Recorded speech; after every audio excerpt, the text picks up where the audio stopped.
Assalamualaikum warahmatullahi wabarakatuh.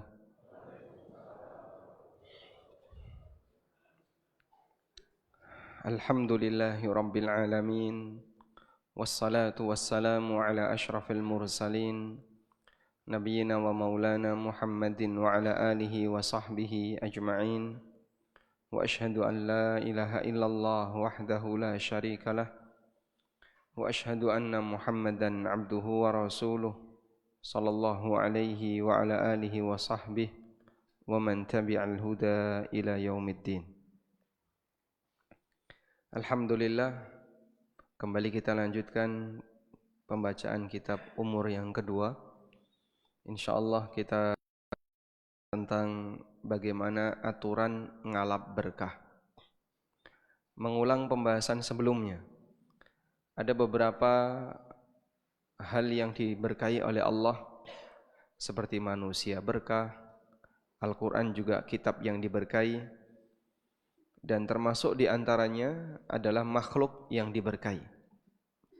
Nah, sekarang bagaimana cara kita untuk mendapatkan keberkahan dari yang diberkahi oleh Allah? Kemarin sudah kita bahas tentang cara ngalap berkah dari ulama. Cara ngalap berkahnya gimana, Pak? Minum sisa minumannya. Salah atau benar? Salah. Cara ngalap berkahnya ulama pripun? Menimba ilmu darinya, belajar dari yang bersangkutan. Sekarang kita lihat ngalap berkah dengan perbuatan. Ada amalan yang dia disebut oleh Nabi SAW penyebab keberkahan. Di antaranya adalah berkumpul saat makan. Yang ini akan mendapat keberkahan. Nabi SAW bersabda, "Ijtami'u ala ta'amikum wadhkuru ismallahi alaihi yubarak lakum fihi." Berkumpullah ketika kalian makan dan sebutlah nama Allah ketika makan. Yubarak lakum fihi, niscaya kalian akan diberkahi.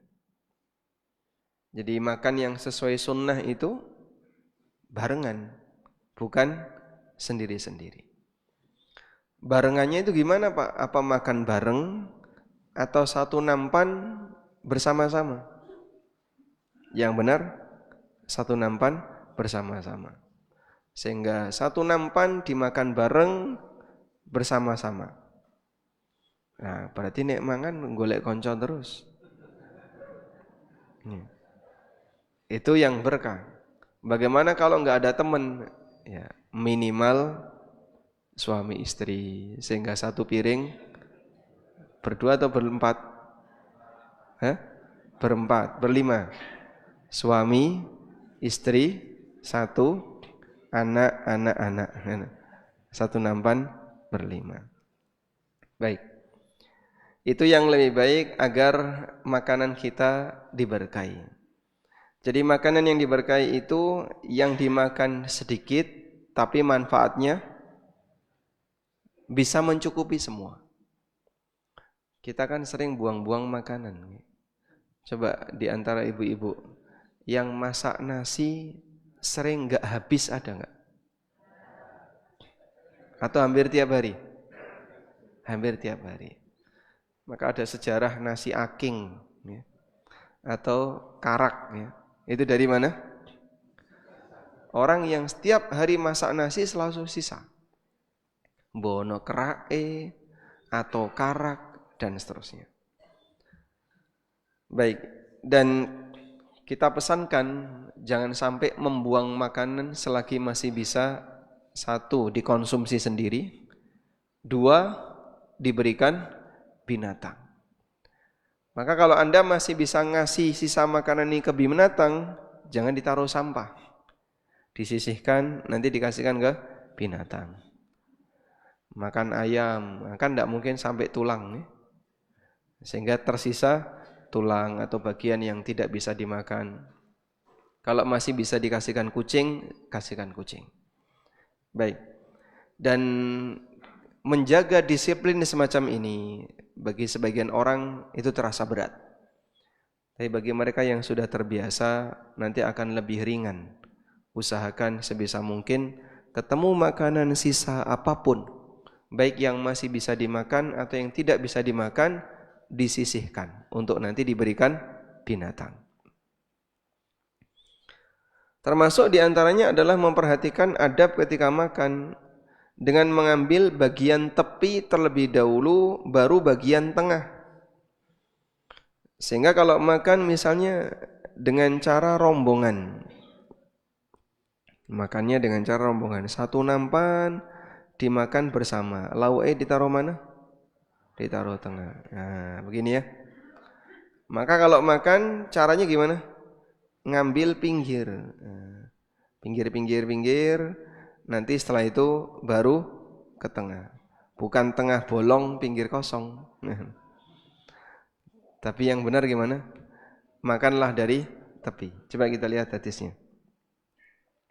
Nabi SAW bersabda, "Al-barakatu tanzilu fi wasati ta'am, fakulu min hafataihi, wala ta'kulu min wasati." Keberkahan itu turun dari tengah makanan. Maka nanti yang nadai keberkahan itu bagian tengah makanan. Sehingga makanlah dari tepinya dan jangan makan dari tengah. Seperti itu yang diajarkan Rasulullah SAW. Kalau kita ingin mendapatkan keberkahan dari makanan yang kita konsumsi. Dan sekali lagi, adab seperti ini barangkali sudah hilang untuk kita praktekkan. Kita jarang makan dahar kembul bareng-bareng satu nampan untuk bersama.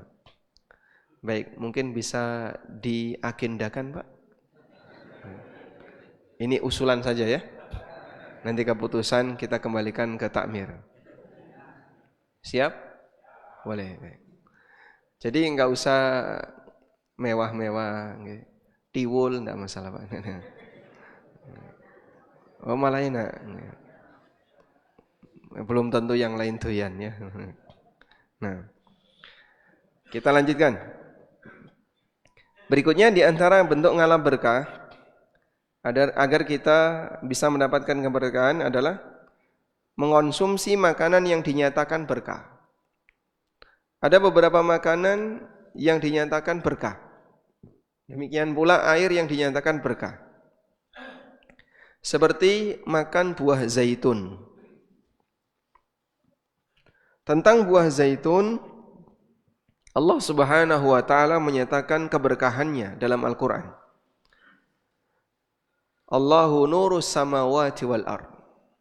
Allah adalah cahaya langit dan bumi. Mathalu nurihi kamishkatin fiha misbah. Al-misbahu fi zujajah.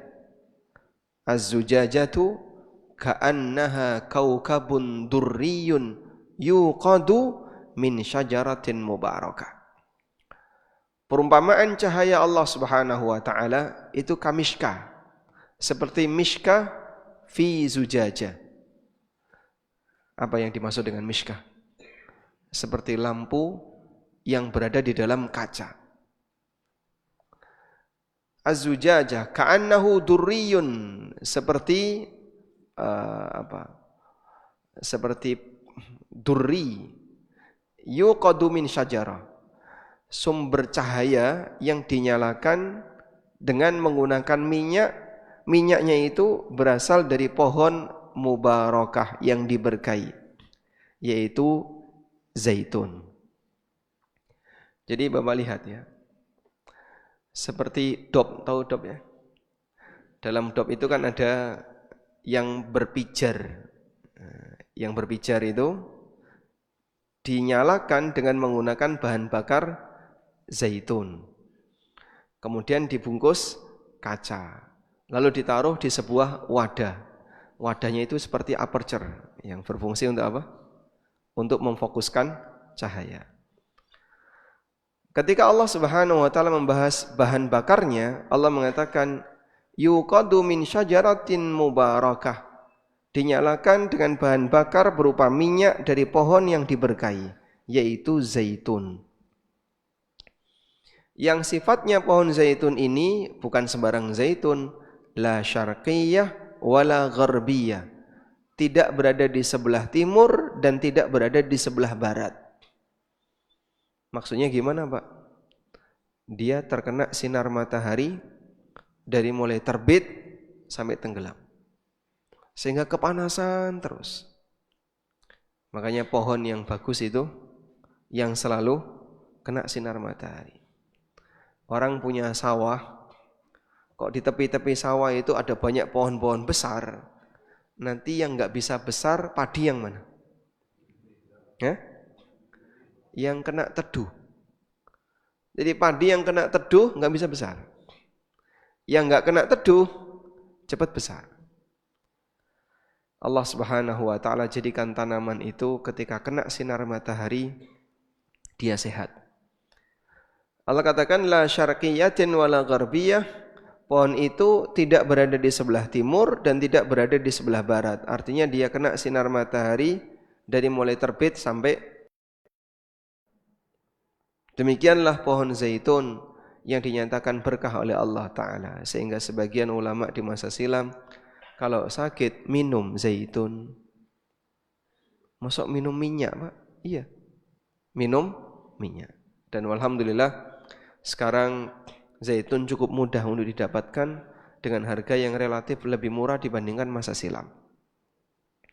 Sampai sebagian orang goreng tempe nganggo zaitun. Larang minyaknya daripada tempe nih. Tapi dengan itu Anda akan sekaligus mengkonsumsi zaitun yang mungkin bagi sebagian orang nggak doyan masuk minyak diminum. Padahal itu termasuk salah satu pohon yang barokah. Selanjutnya tentang Zamzam. Zamzam disebut oleh Nabi SAW sebagai air yang barokah. Beliau mengatakan, innaha ya'ni ma'a Zamzam mubarakatun, innaha ta'amu tu'min. Sesungguhnya Zamzam adalah air yang berkah. Zamzam adalah makanan yang mengenyangkan. Baik, coba kita lihat di sini ya. Beristinja. Beristinja. Salah satu di antara aturan dalam istinja. Istinja itu apa? Bersuci setelah buang air. Cebok itu namanya istinja. Salah satu di antara aturan dalam cebok, dalam istinja adalah tidak boleh dengan makanan. Kalau dengan air boleh. Dengan air boleh. Baik air mentah maupun matang. Jadi kalau misalnya istinja dengan air mineral seperti ini boleh enggak? Boleh. Baik air mentah maupun matang. Kecuali satu. Zamzam. Tidak boleh istinja dengan Zamzam. Jadi ada satu yang dikecualikan oleh para ulama kecuali Zamzam. Karena air Zamzam itu disebut oleh Nabi SAW sebagai makanan. Beliau mengatakan Zamzam ta'amu tu'min. Zamzam itu makanan yang mengenyangkan. Sehingga karena Zamzam itu makanan, maka status hukumnya sama sebagaimana makanan. Maka Zamzam tidak boleh dijadikan sebagai media untuk cebok, untuk bersuci. Wudu dengan Zamzam boleh enggak? Wudu dengan Zamzam? Hah? Banyak sekali di Masjidil Haram kan wudunya pakai Zamzam. Eman Pak, ning kene larang. Ning kene larang. Kalau di sumbernya tinggal ngambil disalurkan.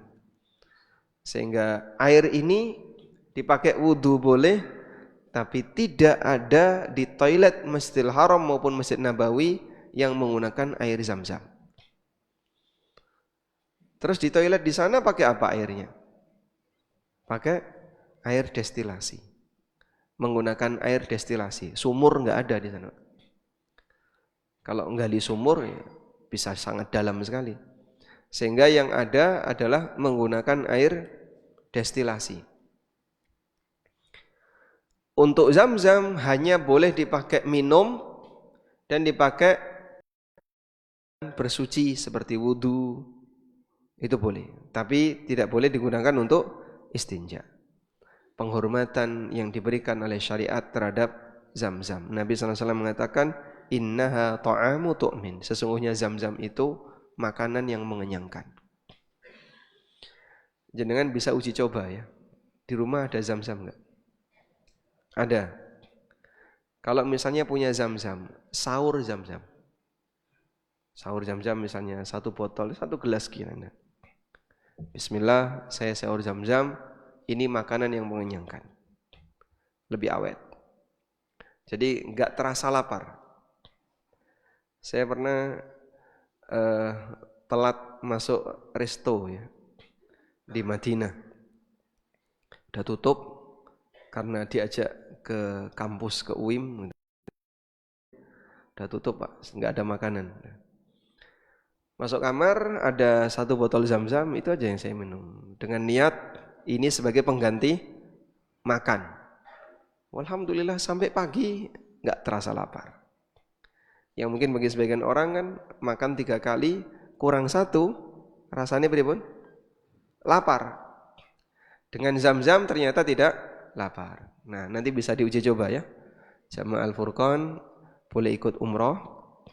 Dan nanti kalau sudah sampai sana tidak ngambil menu catering, insyaallah. Nah, itu lebih murah itu. Tidak ngambil menu catering. Lah terus mangan apa Pak ning ngono Pak? Ya ngombe Zam-Zam terus. Ah blendingen. Dan memang dianjurkan untuk minum Zam-Zam sampai blendingen. Karena Rasulullah SAW ketika minum Zam-Zam beliau ajarkan sampai orang itu blendingen, hatta tarwi, sampai kau merasa kenyang dengan air. Jadi bukan cuma sak jimpit cilik-cilik itu, tapi minum langsung banyak. Bila perlu minum Zam-Zam itu langsung setengah liter sekali minum, 600 ml itu ya. Sekali minum langsung setengah liter. Nah jamaah nanti kita anjurkan seperti itu. Selesai kegiatan mau pulang ke hotel, sebelum balik hotel penuhi perutmu dengan Zam-Zam. Nanti sampai hotel sudah enggak perlu makan. Tapi sudah bayar ya Pak? Ya tetap makan kalau gitu kan sudah bayar ya. Nah. Sebab salah satu di antara pembeda antara mukmin dan munafik, salah satunya adalah orang mukmin bisa kenyang dengan Zam-Zam, orang munafik tidak bisa kenyang dengan Zam-Zam. Abu Dzar pernah menceritakan pengalamannya ketika beliau di Mekah. Pengin ketemu Rasulullah sallallahu alaihi wasallam. Namun beliau tidak bisa langsung menemui. Bertahan dulu di Masjidil Haram. Karena enggak punya apa-apa yang dijadikan sebagai bekal untuk hidup hanya air Zam-Zam. Jadi tiap hari minum air Zam-Zam sampai jadi lebih gemuk. Ya, jadi hanya dengan minum air Zam-Zam fisik orang bisa tambah berat badannya. Berikutnya adalah tabarruk dengan tempat-tempat yang berkah. Seperti kota Mekah atau Baitul Maqdis. Cara ngambil berkah di kota Mekah, bagaimana caranya? Ya. Melakukan ibadah di kota Mekah, bukan ngambil tanah kota Mekah dibawa pulang. Ini apa-apaan? Sehingga ngapain kadang orang nyari, coba kamu cari tanah di sini caranya. Udah Mas, ora usah angel-angel gorek tanah. Anda bisa datang ke Musdalifah, ke Mina, itu banyak tanah. Terus sampean nyakup ya gratis. Tapi buat apa? Bukan seperti itu cara ngalap berkah yang benar. Ngalap berkah yang benar dengan kota Mekah bagaimana? Beribadah di kota Mekah. Dengan cara banyak beribadah di tanah suci Mekah, menjaga diri dari maksiat, jangan melakukan perbuatan yang melanggar norma di kota Mekah. Coba, orang kalau masuk istana, berani nggak ngudut di tengah istana? Jadi ada sultan, terus dia sedang duduk di situ, ngudut, berani nggak kira-kira? Ya, nggak berani. Saya sendiri pernah beberapa kali masuk ke masjid yang jamaahnya seneng ngudut. Itu di pelataran, di teras-teras masjid, banyak sekali asbak, terus putung rokok, nyelip-nyelip itu banyak sekali. Tapi kalau masuk di ruang utama masjid, nggak ada. Alhamdulillah fitrahnya masih jalan. Sehingga fitrahnya orang yang udut ini, dia menghormati ruang utama, dia nggak ngudut di ruang utama. Kenapa dia nggak ngudut di ruang utama? Menghormati masjid. Nah, ini bukti bahwasanya udut itu tidak terhormat. Makanya tidak ada orang yang udut di tempat terhormat. Fitrahnya orang yang udut, kita nggak perlu ngasih pengarahan dengan pertimbangan A, pertimbangan B, dan seterusnya. Tapi cukup dengan sikap mereka sudah membuktikan bahwasanya fitrahnya orang ini dia nggak mau untuk udut di situ. Di tempat mana orang paling sering ngudut, Pak? Di WC. Dan hanya satu-satunya sesuatu yang dikonsumsi manusia di WC adalah rokok. Mangan mie di WC ada, Pak? Tidak ada. Baik. Oleh karena itu, di tempat yang mulia seperti kota Mekah, jangan sampai orang itu ngudut. Dan ini adab. Kamu berada di tempat yang dekat dengan kiblat, di pusat kiblat, maka berikan penghormatan kepada Rabbmu di tempat semacam ini dengan cara hargai, jangan kelepas-kelepus ngudut di tempat yang terhormat. Allah berfirman tentang kota Mekah, Inna awwala baitin wudi'a lin-nas lalladzi bi Bakkah mubarakan wa hudan lil alamin. Sesungguhnya rumah pertama yang diletakkan untuk manusia adalah rumah yang berada di kota Bakkah, mubarakan yang diberkahi, wahudan dan sebagai petunjuk lil alamin bagi seluruh alam. Petunjuk bagi alam itu petunjuk apa? Kiblat. Sehingga di posisi mana saya berada, orang tahu kiblat. Oh, kiblat saya ada di sana. Oh, berarti sekarang saya ada di sini. Allah jadikan Ka'bah sebagai petunjuk bagi seluruh alam. Dan Allah nyatakan kota Mekah dengan sebutan Bakkah. Lalladzi bi Bakkah, yaitu Baitullah yang ada di kota Bakkah. Dan ini salah satu di antara nama kota Mekah, yaitu kota Bakkah. Mekah. Ada Bakkah. Sama atau beda? Beda. Yang satu huruf mim, yang satu huruf ba. Nah, sekarang pertanyaannya, kenapa kok disebut Bakkah? Dari kata Bakkah ya buku. Bakkah ya buku artinya mentung. Mentung. Apa? Mukul. Karena kota Mekah tabuku unuqal jababirah. Kota Mekah itu mentungi leher-leher orang-orang yang sombong. Sehingga dalam perjalanan sejarah tidak ada penguasa sombong yang bertahan lama ketika menguasai kota Mekah. Jadi kalau ada penguasa yang sombong, sebentar sudah hilang. Allah gantikan dengan penguasa yang lebih adil. Allah jadikan kota ini sebagai kota yang dikuasai oleh pemimpin yang adil. Makanya yang bisa memimpin tidak sembarang kelompok tertentu. Hanya kelompok-kelompok yang baik yang bisa memimpin kota Mekah. Baik.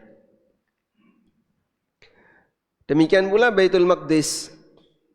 Baitul Maqdis termasuk di antara tempat yang berkah. Allah Ta'ala berfirman, Subhanalladzi asra bi'abdihi layla minal masjidil haram ilal masjidil aqsa. Maha suci zat yang memberangkatkan hambanya di waktu malam dari Masjidil Haram ke Masjidil Aqsa alladzi barakna haulah, yang kami berkahi daerah sekitarnya. Yang diberkahi daerah sekitar Masjidil Aqsa itu di mana, Pak? Yang diberkahi di situ adalah Baitul Maqdis. Wilayah di sekitar Masjidil Aqsa itu namanya Baitul Maqdis. Ada Ka'bah, ada Masjidil Haram, ada Mekah. Nah, Baitul Maqdis itulah seperti Mekah. Sehingga apa bedanya Ka'bah dengan Mekah? Ka'bah itu ada di Mekah. Tapi tidak semua Mekah Ka'bah. Karena Ka'bah cuma ada satu titik di kota Mekah. Paham insyaallah ya? Ada Masjidil Aqsa dan ada daerah sekitar Masjidil Aqsa. Daerah sekitarnya namanya Baitul Maqdis. Dan saat ini berada dalam kekuasaan Yahudi.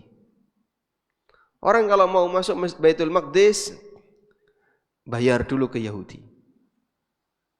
Bayar berapa, Pak? Bayar visa. Bukan visa ya. Permit untuk masuk. Karena tidak ada hubungan bilateral antara Israel dengan Indonesia. Maka negara Indonesia, orang Indonesia kalau masuk Masjidil Aqsa, ya tidak bisa dapat visa. Cuma dapat permit. Kamu dapat izin untuk masuk. Tapi itu bukan visa. Sebab tidak ada jalinan kenegaraan. Indonesia sampai sekarang masih bertahan tidak membangun jalinan kenegaraan dengan Israel. Maka tidak ada kedutaan Israel di Indonesia. Sebagaimana tidak ada kedutaan Indonesia di Israel. Walhamdulillah, semoga terjaga. Kita lanjut. Di posisi itu Masjidil Aqsa diberkahi oleh Allah, walaupun dikuasai oleh orang kafir. Dan di zaman Nabi SAW, Masjidil Aqsa dikuasai orang kafir. Siapa penguasa Masjidil Aqsa di zaman Rasulullah SAW? Kerajaan Romawi yang beragama Nasrani. Sampai zaman beliau belum dikuasai. Baru di zaman Abu Bakar As-Siddiq radhiyallahu anhu dan di zaman Umar, Masjidil Aqsa atau wilayah Baitul Maqdis masuk ke dalam wilayah kaum muslimin. Ya. Makanya kalau sekarang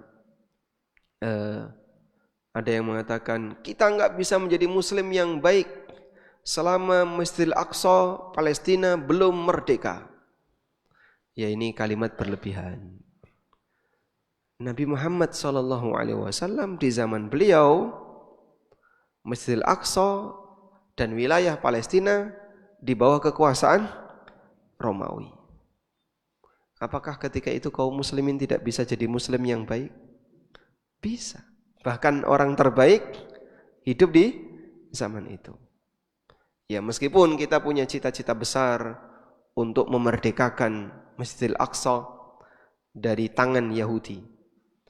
Tapi Anda juga perlu lihat bahwa di akhir zaman wilayah ini dikuasai Dajjal. Baru kemudian dibunuh oleh Nabi Isa di daerah mana? Bab Lut di Palestina.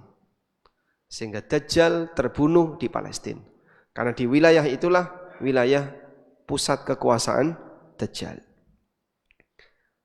Dan sebagian ada yang mengatakan mungkin ya, kita hanya baru bisa merebut kembali Palestina sampai zaman Imam Mahdi. Ya, kalau kemudian suasananya terlihat seperti ini. Sehingga orang-orang kafir berusaha untuk bertahan, tidak mau meninggalkan Baitul Maqdis, tidak mau meninggalkan wilayah Palestina, dan mereka tetap bertahan di sana. Semoga Allah Subhanahu wa taala segera membebaskan negeri Palestina. Amin. Selanjutnya, ngalap berkah dengan orang saleh. Seperti ngalap berkah dengan para sahabat, para wali, dan orang saleh yang lainnya. Bagaimana bentuk ngalap berkah dengan orang saleh? Ngalap berkah dengan para wali. Coba Bapak, di sini ada enggak wali, Pak? Wali murid. Masya Allah. Para wali-wali murid ya. Semua orang mukmin yang bertakwa dia wali. Sesuai dengan tingkatannya. Allah Subhanahu wa taala berfirman, "Ala inna awliya Allahi la khaufun 'alaihim wa lahum yahzanun alladzina amanu wa kanu yattaqun." Sehingga semua mukmin yang bertakwa, apa? Wali. Oleh karena itu, wali bertingkat sesuai dengan tingkatan apa? Sesuai dengan tingkatan takwa. Wali itu bertingkat sesuai dengan tingkatan takwa. Maka wali Allah, ada wali Allah yang tingkatannya paling tinggi. Siapa mereka? Para nabi. Para nabi adalah wali Allah, bagian dari aulia Allah. Kemudian tingkatannya di bawahnya, yaitu para sahabat. Tingkatannya di bawahnya lagi, orang-orang soleh yang mengikuti mereka. Sebab wali Allah itu bertingkat sesuai dengan tingkatan iman dan di sini ada wali, insya Allah mukmin ini para wali Allah sesuai dengan tingkatan takwanya. Wali level berapa? Wallahu a'lam. Pokoknya wali ya, yang levelnya level mungkin masih pertengahan atau bawah? Bawah, level bawah. Lalu bagaimana cara ngalap berkah dengan wali? Bentuknya adalah dengan meniru kebaikannya, mencontoh ketaatannya, dan belajar ilmu darinya. Bukan dengan memperebutkan sisa makanannya, apalagi ludahnya. Kalau wali itu ludahnya mujarab, maka jenengan golek ono wali yang tidak punya dosa. Siapa itu? Anak kecil yang belum balik. Sehingga enggak perlu datang ke si A, datang ke si B. Niku lho Mas. Wong don teko rono golek idune Mas. Disembur nanti jadi obat. Wong ngudut. Sehingga kadang mohon maaf sebenarnya air seperti ini ya dibacakan, disebul sama dia. Bareng ngudut lho niku. Airnya dibaca-bacain, kemudian ditiup, dikasih ludah dikit. Karena akan tiupannya mengandung ludah. Orangnya habis ngudut. Kalau memang ini berkah, anak kecil yang belum balik enggak punya dosa. Dan dia mukmin, keturunan mukmin, dia mukmin, belum balik, dia enggak punya dosa. Kenapa enggak pakai dia saja daripada jauh-jauh datang ke sini? Ngantri lagi. Bayar ya larang. Sing digoleki apa? Air ludah. Dan nyatakan oleh Az-Zahabi dari Husain bin Ismail dari ayahnya. Kana yajtami'u fi majlisi Ahmad zuha'a 5,000 zuha'a bin aw yazidun nahwa 500 yaktubun wal baquna yata'allamuna minhu husnal adab was samti. Diceritakan oleh Husain bin Ismail dari ayahnya. Yang ikut dalam majelis Imam Ahmad itu sekitar 5.000 orang. 5.000 orang di sini enggak muat. Muatnya di lapangan. Maka kajian dulu itu terkadang dilakukan bukan di masjid, tapi di lapangan. Yang ikut dalam kajiannya Imam Ahmad itu 5.000 orang. Kurang lebih 500 orang yang nulis hadis, sisanya hanya ingin belajar adab dan akhlak dari beliau. Ya sama seperti kajian pada umumnya ya. Ini ada 50 orang. Berapa kira-kira ini? 150? 200 ada? Sekitar 200. Baik. Yang serius berapa ini? 10%, berarti cuma 20 ya. Yang lainnya kata Adz-Dzahabi di sini kata Husain bin Ismail hanya pengen melihat. Saya kok penasaran sama Ustadz, pengen lihat. Melu ngaji. Terus sampai di masjid nyender merem. Nah, yang penting kan krungu. Ada yang di luar ya, karo ngobrol karo koncane. Tapi dia ikut kajian. Kira-kira pahalanya sama atau beda? Beda. Antara yang serius dengan yang hanya sing penting krungu beda. Maka yang serius dia catati. Wah, ini ada penting ini, catat. Yang sing penting waton krungu, sing penting krungu. Ra ono sing dicatat. Begitu bubar kajian lali kabeh. Dan itu umumnya yang terjadi di masyarakat. Makanya kalau ngaji kita belajar tingkatkan kualitas pengajianmu. Ojo sing penting ngaji. Nek mong sing penting ngaji mungkin akan sulit untuk membuat perubahan pada diri kita. Tapi kalau kita ngajinya serius, betul-betul serius, nek kon dikongkon ngapalno ya ngapalno, dikai ujian ya diterima, walaupun ra iso. Tapi serius. Semoga Allah Subhanahu wa taala menjadikan kita sebagai manusia yang selalu menebar kebaikan.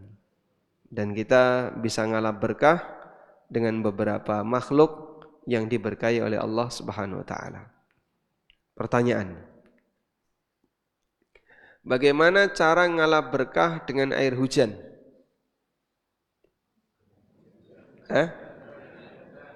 Gimana?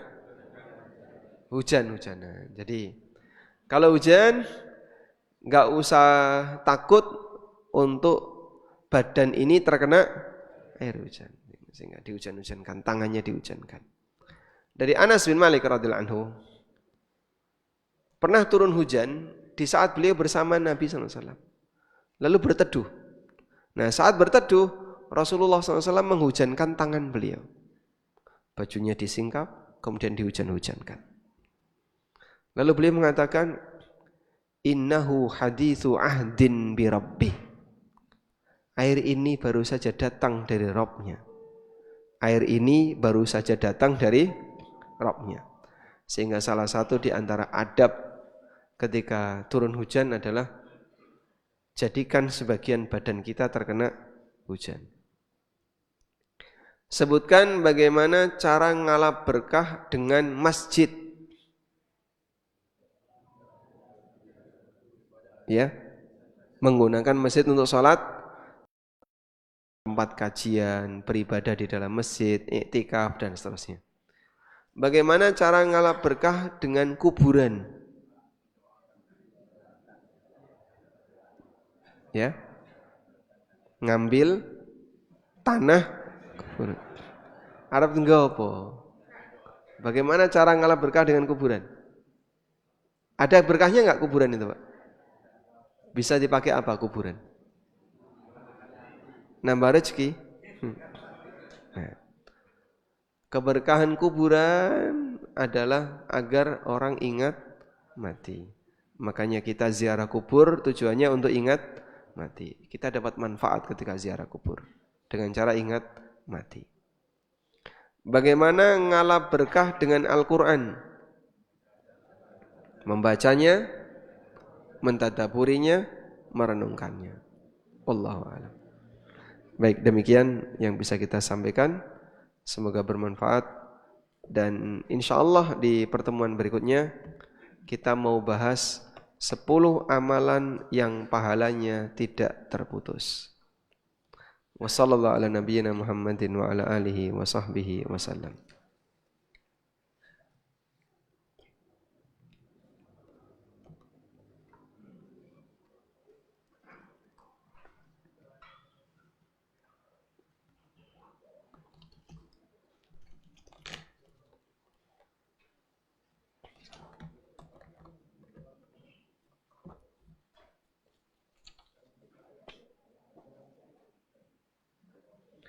Assalamualaikum. Waalaikumsalam. Kalau di tangan atau kaki ada tatonya, bagaimana status wudunya? Tato itu di balik kulit. Dia bukan di permukaan tapi di dalam. Oleh karena itu tato tidak menghalangi air mengenai kulit. Beda dengan cat. Kalau cat itu di permukaan, sehingga kalau kena air, cat ini menghalangi sampainya air ke kulit. Karena itu orang yang ngecat, kok kakinya kena cat, baik di atasnya, punggungnya maupun di telapak kakinya, kena cat misalnya, sebelum wudu harus dibersihkan. Pertanyaan, bagaimana dengan hukum tinta pemilu? Bernyoblos, terus dicelupkan jarinya. Nah, ini kan termasuk anggota wudu. Kalau tangan kita kena tinta pemilu, boleh nggak dipakai wudu? Boleh atau tidak? Boleh, karena tinta pemilu tidak menghalangi air. Jadi dia meresap, ya. Sehingga dia nempel di tangan, membekas. Itu bukan seperti cat yang ada di permukaan. Maka ketika kita wudu, air masih bisa mengenai kulit di jari kita. Nah, tato itu tidak sampai menghalangi air wudu. Cuman begini ya, bagi mereka yang punya tato dan sudah taubat, walhamdulillah, ya, bertato itu kan termasuk dosa besar. Sekarang jadi tren, laki perempuan. Kayaknya budaya jahiliyah dulu kembali lagi dalam urusan tato. Karena tato itu sama wanita. Jadi wanita di masa silam itu ditato. Makanya Nabi SAW mengatakan, la'anallahu al-washimat wal mustawshimat. Allah melaknat tukang tato, wanita tukang tato, dan wanita yang ditato. Sehingga jadi kebanggaan sekarang, dipamerin ya. Tato di kaki, tato di tangan, lanang maupun wedok. Padahal itu laknat dari Allah dan Rasulnya sallallahu alaihi wasallam. Maka yang punya tato dan sudah taubat, kalau bisa dihilangkan, hilangkan. Kalau nggak bisa, misalnya, ini Pak kalau saya hilangkan, mungkin saya akan sakit sepekan. Saya pernah punya jamaah itu, ada tato di lengan. Terus dia hilangkan dengan cara manual. Sampai memborok ya, jadi luka bernanah yang membuat dia demam sampai nggak bisa datang ke masjid. Kita datang ke rumahnya, ditunjukkan luka saya seperti ini, nggak kuat dia. Nah kalau sampai memberikan efek seperti itu dan itu berbahaya, maka bisa ditunda. Tapi kalau bisa menggunakan alat pembersih tato yang tidak menghasilkan bekas dan tidak berbahaya, silahkan Anda gunakan itu sebisanya. Wallahu a'lam.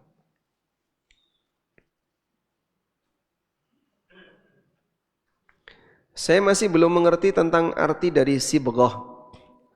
Kata sibghah ini ada dari surat Al-Baqarah. Sibghatallah wa man ahsanu minallahi sibghatan liqaumin yu'minun. Coba kita buka.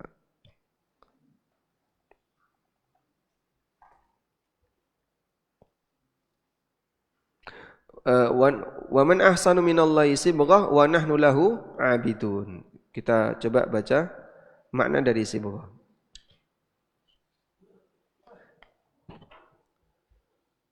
Wa qauluhu sibghatullah, dalam tafsir Ibnu Katsir dijelaskan sibghatullah, kata Ad-Dhahhak dan Ibnu Abbas, dari Ibnu Abbas beliau menafsirkan sibghah artinya dinullah, agama Allah. Demikian pula yang diriwayatkan dari Mujahid, Abul Aliyah, Ikrimah, Ibrahim, Hasan Al-Basri, Qatadah dan yang lainnya, Abdullah bin Katsir, Atiyah Al-Aufi, Ar-Rabi' bin Anas dan As-Sudi. Semuanya mengatakan sibghah artinya agama Allah. Wantisabu sibghatullah imma 'alal ighra' ka qaulihi fitratallah ay ilzamu dzalika 'alaikum. Kenapa di sini dibaca mansub sibghatallah? Tujuannya adalah untuk menjelaskan perintah. Maksudnya adalah ilzamu dzalika 'alaikum. Pegangilah agama Allah itu. Sibghatallah, pegangilah agama Allah. Wa man ahsanu minallahi sibghah wa nahnu lahu abidun. Dan tidak ada yang lebih baik dibandingkan sibghah Allah dan kita beribadah hanya kepada Allah. Baik. Sehingga makna dari kata sibghah di sini celupan dan artinya adalah agama. Karena manusia ketika beragama dia itu totalitas. Dari mulai A sampai aktivitas Z semuanya didasari oleh agama. Maka diistilahkan dengan sibghah, ibarat seperti manusia itu dicelupkan untuk terbenam dalam agama itu.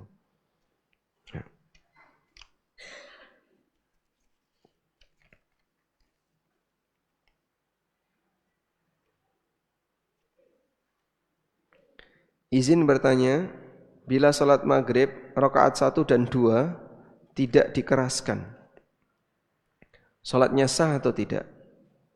Salatnya sah. Karena keras dan pelan dalam salat jahriyah maupun sirriyah itu sifatnya dianjurkan. Misal, orang salat asar tapi lupa bacaannya dikeraskan, sehingga saat salat asar bacanya keras. Apa hukumnya? Sah.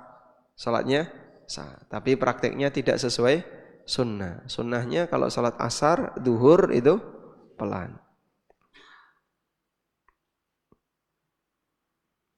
Assalamualaikum. Waalaikumsalam. Bagaimana jika uang pengganti warisan dibayarkan dengan uang pinjaman dari koperasi? Saudara-saudara dapat warisan rumah diganti atau dibayar oleh salah satu saudara dan uangnya dibagi ke semua saudaranya yang yang berhak. Baik. Jadi begini. Warisan sebuah rumah plus tanah. Gini ya.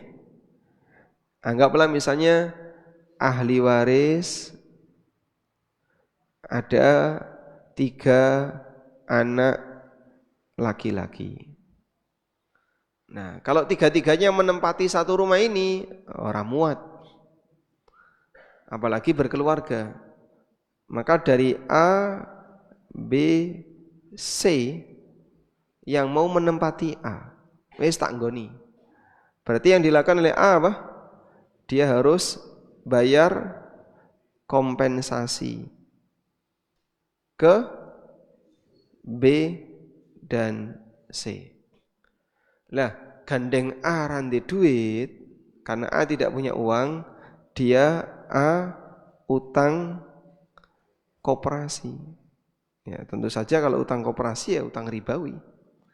Utang koperasi dipakai untuk bayari saudaranya. Pertanyaannya, Apakah oleh B ini halal? Apakah uang yang diterima oleh C ini halal? Jawabannya halal. Kok bisa Pak halal? Itu haknya mereka. Tapi kan A-nya dapat uang itu dari utang koperasi, yaitu terserah si A. B dan C tidak ikut campur dalam dosanya si A. Sehingga dalam hal ini A berhak atas kompensasi itu, B berhak atas kompensasi itu dari A, sebagaimana juga C berhak atas kompensasi itu. Dan metode seperti ini yang paling gampang karena ini tidak bisa dipecah. Kecuali kalau mau dijual ke orang lain. Dan kalaupun dijual bisa jadi lakunya lebih lama. Maka yang paling gampang jatahnya B dan C dijual ke salah satu saudaranya. Wallahu a'lam.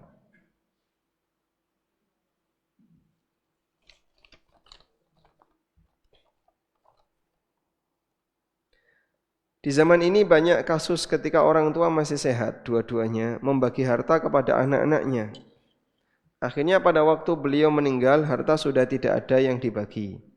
Apakah harta yang dibagi itu statusnya sah untuk dimiliki? Anda lihat ini ya.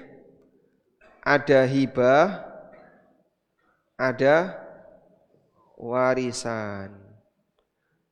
Kalau hibah itu ketika orangnya masih hidup, diberikan saat pemilik masih hidup. Kalau dia sudah mati, ya nggak ada hibah. Yang kedua, hibah itu diberikan saat masih sehat, sudah diserahkan saat masih sehat.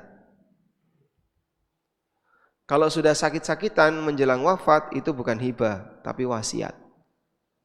Bapak, kamu lihat kan Bapak sudah tua, Bapak sudah sakit-sakitan, barangkali tidak lama lagi. Maka saya minta kalian kumpul, dah ini kamu tak bagi ini, tak bagi ini, bagi ini. Tunggu nanti kalau Bapak mati silahkan dibawa. Nah kalau seperti itu namanya wasiat. Wasiat itu pemberian yang digantungkan dengan kematian. Itu namanya wasiat. Baik. Kemudian hibah sah jika diserahkan. Sah jika sudah diserahkan. Nah, untuk hibah nilainya bebas. Mau dihibahkan semua, mau dihibahkan sebagian, boleh. Nah, sekarang kita lihat warisan. Warisan berarti pemilik sudah mati. Selanjutnya, diserahkan pasca orangnya mati. Diserahkan pasca pemiliknya mati. Jadi, kalau pemiliknya belum mati, tidak ada istilah warisan. Yang berikutnya bersifat otomatis. Otomatis itu apa, Pak? Ijbari. Artinya ijbari. Bersifat otomatis atau ijbari. Bagaimana yang bersifat otomatis atau ijbari itu? Tidak perlu akad. Makanya orang tua andaikan diam saja, otomatis harta yang ditinggalkan oleh orang tua akan menjadi hak milik anak atau ahli waris yang lain. Karena hibah warisan itu sifatnya otomatis. Oleh karena itu tidak ada akad warisan. Adanya adalah pembagian harta waris yang sudah ditinggalkan oleh orang tua. Wallahu a'lam.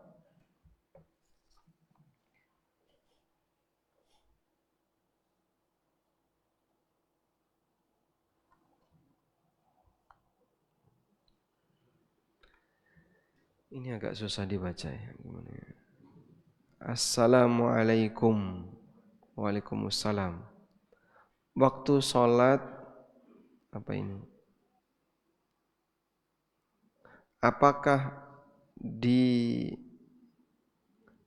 dengan ta'awud dan ya, baik.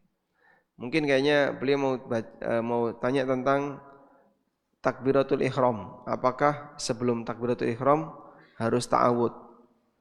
Ta'awudnya salat itu setelah baca iftitah. Allahu Akbar, baca iftitah, terus a'udzubillahi minasyaitonirrajim. Bismillahirrahmanirrahim. Ta'awudnya di situ, bukan sebelum salat.